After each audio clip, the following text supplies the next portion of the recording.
حضرت انس بن مالک رضی اللہ تعالیٰ عنہ نے 10 سال نبی کی خدمت کی ہے، بچے تھے، فرماتے ہیں ایک دفعہ بھی ایسا نہیں ہوا کہ میں نے کوئی کام نہیں کیا اور آپ نے یہ پوچھا کیوں نہیں کیا، اور میں نے کوئی کام نہیں کرنا تھا اور کر دیا تو آپ نے یہ پوچھا ہو کہ کیوں کیا، بس جتنا کام کر دیا ٹھیک ہے، نہیں کیا تو بھی ٹھیک ہے۔ نبی صلی اللہ علیہ وسلم نے حضرت انس بن مالک کو ایک دفعہ کسی کام سے بھیجا، وہ بچے تھے، بجائے کام کرنے کے بچوں میں کھیلنے لگے جا کے، تو آپ صلی اللہ علیہ وسلم گئے، دیکھا بھائی کہاں ہیں، تو دیکھا وہ تو کھیل رہے ہیں، تو آپ صلی اللہ علیہ وسلم حضرت انس بن مالک کے پیچھے جا کے کھڑے ہو گئے۔ حضرت انس نے پیچھے مڑ کے دیکھا تو آپ صلی اللہ علیہ وسلم کھڑے ہوئے مسکرا رہے ہیں، کچھ بھی نہیں کہا۔ سمجھ رہے ہیں وجہ کیا ہے؟ بھائی یہ تو اپنی ان کی والدہ نے گفٹ دیا ہے نا خدمت کے لیے، تو اپنی مرضی سے خدمت کر رہے ہیں، اس میں سختی کیسی؟ ٹھیک ہے خدمت کر دی تو بھی، اور بچوں کے ساتھ تو ویسے بھی شریعت میں سختی نہیں ہے، بچوں کے ساتھ تو بہت نرمی ہے۔ میں تو وہ جو ٹھڈے مارنے کی بات کروں تو 30-35 سال کے تھے نا جو پڑے ہوئے ہیں، تو آپ صلی اللہ علیہ وسلم کے ہمیں سیرت میں سختی بھی ملتی ہے اور نرمی بھی۔ رحمت للعالمین، ایک ایتھیس نے اعتراض کیا یہ رحمت للعالمین ہے اور جناب گردنیں اڑانے کا حکم بھی دے رہے ہیں، یہ کیسے رحمت للعالمین ہے؟ بھائی رحمت للعالمین کا یہ مفہوم کہ کسی کو کچھ بھی نہ کہیں یہ رحمت نہیں ہے، یہ انسانیت کے لیے زحمت بن جائے گی یہ عادت، تو کیونکہ اس صفت کو فالو کرنا ممکن نہیں ہے۔ رحمت کا معنی ہر لحاظ سے جامع شخصیت ہیں آپ صلی اللہ علیہ وسلم۔ مشہور واقعہ کئی بار سنا چکا ہوں، دوبارہ سنا کے بس پھر آگے بڑھتا ہوں، کہ ایک شخص نبی صلی اللہ علیہ وسلم کی جاسوسی کر رہا تھا، گرفتار ہو گیا، تو آپ نے حکم دیا اس کی گردن اڑائی جائے۔ اب دیکھو گردن اڑانے کا حکم دینا بظاہر یہ رحمت کے خلاف ہے نا، ہم کہتے ہیں نہیں بھائی گردن کیوں اڑائی جائے، اسلام تو بہت وسیع مذہب ہے، ٹھیک ہے نا، اللہ بہت غفور رحیم ہے۔ آپ صلی اللہ علیہ وسلم نے حکم کیا دیا؟ گردن، کیونکہ نہیں اڑائی تو یہ اپنے ساتھیوں کے ساتھ ناانصافی ہوگی، کل دوبارہ جاسوسی کرے گا، ہمارے ساتھ پہلے اپنے لوگ ہیں، لیکن اس نے اپنی 6 بیٹیوں کا واسطہ دیا کہ میری 6 بیٹیاں ہیں، میں 6 بیٹیوں کا باپ ہوں، آئندہ نہیں کروں گا۔ آپ صلی اللہ علیہ وسلم کو اس پہ ترس آیا اور آپ نے اس کو چھوڑنے کا حکم دے دیا، دوبارہ گرفتار ہو گیا، دوبارہ کمبخت جاسوسی کر رہا تھا، پھر اس نے اپنی 6 بیٹیوں کا واسطہ دیا مجھے نہ مارے، میری 6 بیٹیاں ہیں، تو آپ نے کیا فرمایا؟ لا یلدغ المؤمن من جوہر مرتین، مسلمان ایک سوراخ سے 2 دفعہ نہیں ڈسا جاتا، حکم دیا اس کو مار دو، اس لیے کہ اس کی بیٹیوں کا خیال کریں یا اپنے ساتھیوں کا خیال کریں۔ کیسا بیلنس اس میں، اصل بتا دیا کہ اصل رحمت ہے۔ ایک روایت میں آتا ہے تخلقوا باخلاق اللہ، اللہ کی صفات اختیار کرو۔ اللہ کی صفت کیا ہے؟ جود و سخاوت ہے اس میں۔ اللہ کیا ہے؟ غیرت والا ہے، تو ہمیں بھی اپنے اندر کیا پیدا کرنی ہے؟ غیرت۔ تو اللہ کی صفت یہ ہے کہ قرآن حدیث میں آتا ہے کہ جب اللہ نے اس کائنات کو بنایا تو آئندہ کن اصولوں پہ یہ کائنات چلے گی، وہ اصول اللہ نے پہلے لکھ دیے۔ جب کوئی ملک وجود میں آتا ہے تو آئین پہلے بنتا ہے نا، کیا ہو گیا بھائی جان؟ آئین پہلے بنتا ہے، اس کے بعد اس آئین کے تحت قانون وضع ہوتے ہیں۔ تو اللہ نے سب سے پہلے جو چیز پیدا کی وہ قلم، حدیث میں یہ ہمیں سمجھانے کے لیے مثالیں دی گئی ہیں۔ اول ما خلق اللہ القلم، سب سے پہلی چیز جو اللہ نے پیدا کی وہ کیا ہے؟ قلم، کائنات کو بنانے کے بعد، تاکہ جو کائنات جن اصولوں پہ چلے گی نا، وہ اصول، وہ آئین پہلے سے طے ہو جائیں کہ اس آئین کے تحت چلے گی۔ اور اللہ نے سب سے پہلی چیز قلم بنا کے اسے حکم دیا لکھ، ٹھیک ہے نا، کیا حکم دیا؟ بولو نا، لکھ۔ تو پہلا اصول لکھا، سبقت رحمتی علی غضبی، میری رحمت میرے غصے پر غالب رہے گی۔ کیا پیاری بات اللہ نے ہم لوگوں کے لیے لکھ دی، جس کی وجہ سے آج ہم بچے ہوئے ہیں۔ یعنی جہاں غصے اور رحمت میں ٹکراؤ ہوگا تو رحمت کیا ہوگی؟ رحمت کا گراف ہمیشہ اوپر رہے گا۔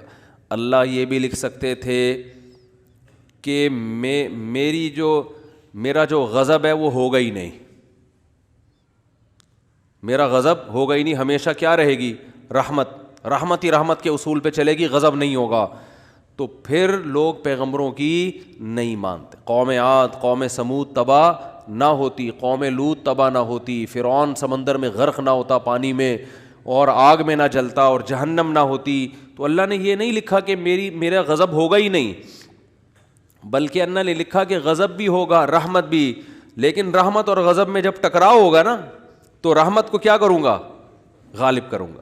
جیسے کوئی گناہگار جب توبہ کرتا ہے تو اس کی توبہ کا تقاضا ہے کہ معاف کیا جائے, سابقہ گناہوں کا تقاضا ہے کہ معاف نہ کیا جائے. تو جب ٹکراؤ ہوگا تو رحمت کو اللہ کیا کر دیں گے؟ غالب کر دیں گے. رحمت کو اللہ ہمیشہ غالب کریں گے.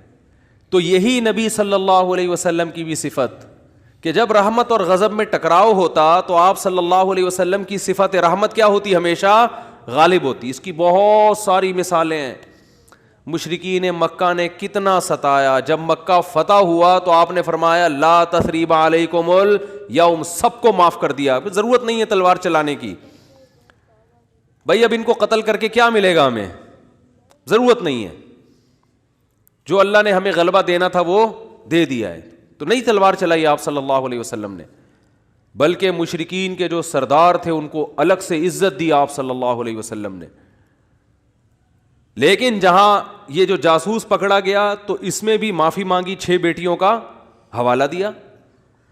جب 6 بیٹیوں کا حوالہ دیا تو بیٹیاں ہونا اس کی علامت ہے کہ باپ پہ کیا کیا جائے؟ رحم. بیٹیوں کا کون پوچھے گا بعد میں؟ جاسوس ہونا اس کا تقاضا کرتا ہے کہ گردن اڑائی جائے. تو یہاں بھی رحمت اور غضب کیا ہو رہے ہیں؟ بولو بھائی, ٹکرا رہے ہیں. اس لیے آپ صلی اللہ علیہ وسلم نے کیا حکم دیا؟ چھوڑ دو. بیٹیوں کا واسطہ دے رہا ہے.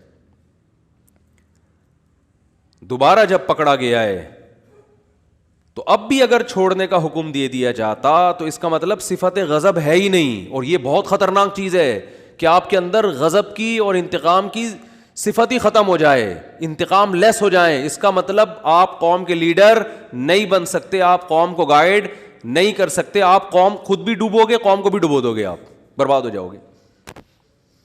تو میں یہ اتنی ڈیٹیل میں اس لیے بیان کر رہا ہوں کہ یہی چیز ہمیں بھی اپنانے کی ضرورت ہے. اصل پیار ہے, اصل محبت ہے, اصل رحمت ہے, اس کو غالب رکھنا ہے ہمیشہ.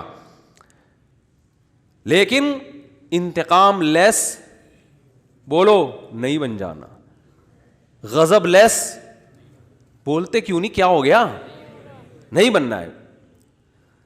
ایسا نہیں ہو جانا کہ اتنے میٹھے کے جو بھی چائے نگل لے کھا کے. تو یہ جو علماء پہ لوگ اعتراض کرتے ہیں وہ یوں نہیں کیا تو ان کو غصہ کیوں آ گیا, کھڑے کھڑے سنا کیوں دی, یہ تو بھائی آدمی ہے, روٹی کھائیں گے تو غصہ آئے گا. اور اگر اتنے میٹھے کہ جو مرضی کرتا رہے غصہ ہی نہ آئے تو ایسا نہیں ہوتا. پیغمبروں کو نہیں غصہ آیا. حضرت موسیٰ علیہ السلام کلیم اللہ, ان کا جلال کیا تھا, مشہور تھا, کلیم اللہ تھے. کیسا جلال کے واقعات ہیں. حدیث میں آتا ہے کہ موت کا فرشتہ حضرت موسیٰ علیہ السلام کے پاس آیا انسانی شکل میں. حضرت موسیٰ نے پوچھا کیسے آنا ہوا؟ ٹھیک ہے, کہا موت کا فرشتہ ہوں, آپ کی روح قبض کرنے آیا ہوں. حضرت موسیٰ نے ایک کھینچ کے تھپڑ لگا, اتنی زور سے مارا ان کی آنکھ نکل کے گر گئی نیچے. وہ اللہ کے پاس گئے, اللہ اپنے کس بندے کے پاس بھیجا ہے تو نے مجھے؟ ہے بھائی, پتہ نہیں حضرت موسیٰ کو غصہ کس بات پر آیا, اسٹائل ان کا ایسا ہوگا ہے بھائی, یا کیا وجہ, وہ تو حضرت موسیٰ ہی جانتے ہیں. ظاہر ہے پیغمبروں کو ناحق غصہ نہیں آتا, لیکن اللہ بس ایک حضرت موسیٰ کی جو جلالی صفت ہے نا اس کا اظہار کرنا چاہتے تھے کہ دشمنوں کو کہ ان سے بچ کے رہو. ٹھیک ہے, انہوں فرشتے کے تھپڑ لگا دیا تو تھوڑا سا احتیاط رکھو ان سے. تو اصل کیا ہے میرے بھائی؟ اصل محبت ہے. یہ میں اس لیے بتا رہا ہوں کہ بعض لوگ الٹی کوالٹی ہوتی ہے ان کے اندر. اصل غصہ ہے, جب دیکھ لیں غصہ جاری نہیں ہو رہا تو پھر تمیز پہ آ جاتے ہیں وہ. ٹھیک ہے نا, شروع میں کیا کرتے ہیں؟ غصہ اور مار دھاڑ اور گالیاں یہاں سے شروع کرتے ہیں پہلے. یعنی آپشن یہ ہوتا ہے ان کا, اگر اس سے بندہ قابو میں نہیں آیا تو ان کو اندازہ ہو جاتا ہے یہ قابو میں آنے والا نہیں ہے, پھر وہ کس سے بات کرتے ہیں؟ تمیز سے بات کرتے ہیں. بالکل اس کی مثال ہے, ایک آدمی نے کسی کے چاقو رکھا, بولا تیری جیب میں جو کچھ ہے نکال دے. اس نے ٹی نکال دی, ٹھیک ہے نا. اب یہ کہہ رہے تیری جیب میں جو کچھ ہے نکال دے, ٹھیک ہے نا. یعنی سامنے والا اگر آپ سے بھی بڑا فنٹر نکل آیا, آپ سے بھی بڑا فنٹر نکل آیا, تو پھر آپ کہتے ہو بھائی یہاں تمیز, یا تمیز سے بات کے علاوہ آپ کے پاس کوئی آپشن نہیں, فوراً غصہ ٹھنڈا ہو جاتا ہے. تو یہ غلط ہے. نہ تو غصہ لیس ہو جانا ٹھیک ہے کہ کچھ بھی ہوتا رہے, اور چونکہ میاں بیوی میں بہت ہو رہا ہے آج کل, یہ بہت زیادہ پھڈے جھگڑے, داماد ایک نمبر کا ہیروئن چیز, چرسی کہیں کا, الو کا, کیا بولوں میں, اور برداشت پہ برداشت, برداشت پہ برداشت, نہیں کل ٹھیک ہو جائے گا, نہیں پرسوں ٹھیک ہو جائے گا. وہ بھائی نہیں ٹھیک ہوگا, یہ چھوڑ دو اس کو. نہیں جی اللہ کی رحمت بہت بڑی ہے, ہو سکتا ہے ٹھیک ہو جائے. بھائی اللہ کی رحمت بڑی ہے اس کا یہ مطلب ہے ہی نہیں. اس کا مطلب ہے کہ چھوڑ دو تو اللہ کی رحمت بڑی ہے, کوئی دوسرا دلا دے گا اللہ. جب ثنا خان کو مفتی انس مل سکتے ہیں اور مفتی انس کو ثنا خان مل سکتی ہے, تو اس کا مطلب کسی کو کسی بھی ٹائم پہ کچھ بھی مل سکتا ہے.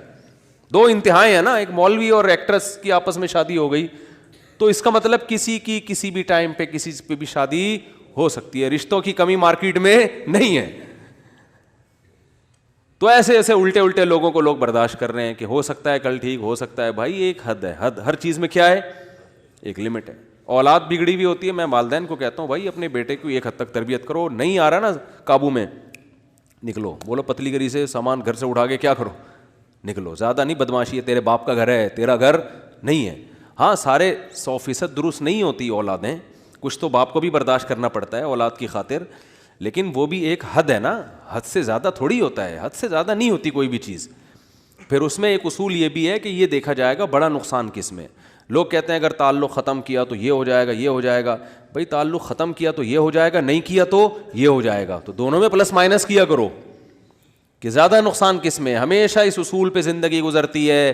یاد رکھو دنیا میں سارے فائدے کی چیزیں کبھی بھی حاصل نہیں ہوتی, ہر کام کے کچھ سائیڈ افیکٹ ہوتے ہیں.